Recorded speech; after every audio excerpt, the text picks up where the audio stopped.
Nazdar lidi, já vás zdravím mojho prvního videa a dneska tu mám malý tutoriál, jak dát crack do hry, protože se mi zdá pro pařmeny, že je to hodně dobrý umět, sice to jakože většina lidí umí, ale když si třeba stáhnete nějakou hru, například Call of Duty Modern Warfare 3, to je i můj případ, jsem si ho stáhl a nešel mi, tak jsem zjistil, že tam nemám crack a tak mi jsem musel na to, no to je jedno, to už je moc zamotaný. Takže já vám to ukážu, tady mám ten crack, tak to můžeme zavřít, no.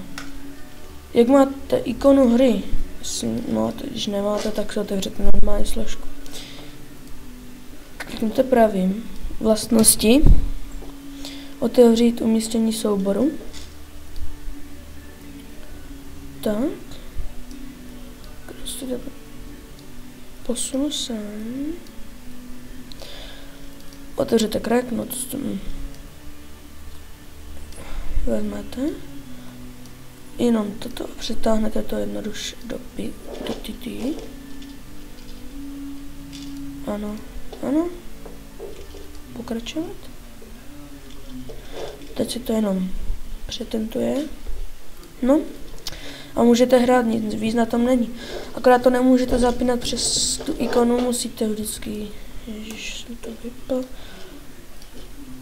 Vždycky tady do toho, jak je ten crack. Přes ten crack to musíte zapínat. Takže buď si udělejte zástupce, nebo si to prostě přetáhněte na lištu, jak já. Nic těžkého. Tak, doufám, že se vám video líbilo, když tak dejte like, že jo, odběr. Čau.